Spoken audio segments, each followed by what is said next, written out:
Families எல்லாம் எப்படி இருக்கீங்க? இன்னைக்கு நம்ம முட்டை கிரேவி வைக்க போகிறோம். வாங்க பார்க்கலாம் எப்படி வைக்கிறது. அது தேவையான பொருட்கள் பார்த்துக்குவோம். வெங்காயம், தக்காளி, கருவேப்பிலை, பூண்டு,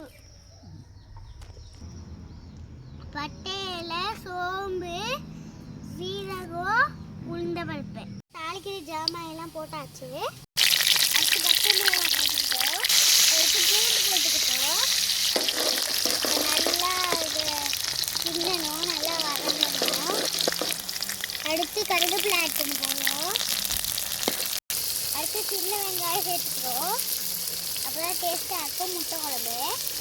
இது நல்லா வதங்கினோடனே தக்காளி சேர்க்கணும். வெங்காயம் எல்லாம் வதங்கிட்டு அடுத்து தக்காளி ஆட் பண்ண போகிறோம்.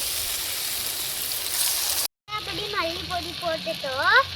நல்லா எல்லாம் வதங்கிட்டு லைட்டாக மஞ்சள் தூள் போட்டுக்கணும். இப்போ வாட்டர் ஆட் பண்ணிட்டோம்.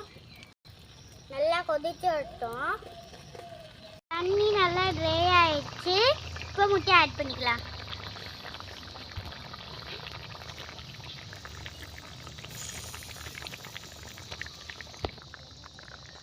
ஒரு 2 முட்டையை உடைச்சி ஆட் பண்ணிக்கிறோம். அப்போ தான் டேஸ்டியாக இருக்கும்.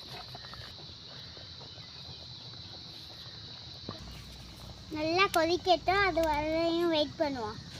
இப்போ பாருங்க, எல்லாம் நல்லா சூப்பராக வெந்திருக்கு. இறக்க போகிறோம்.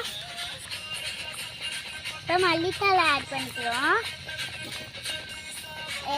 பாய் ஃபேமிலிஸ், அடுத்த வீடியோவில் பார்ப்போம். எல்லாம் லைக் பண்ணுங்கள், ஷேர் பண்ணுங்கள், சப்ஸ்கிரைப் பண்ணுங்கள்.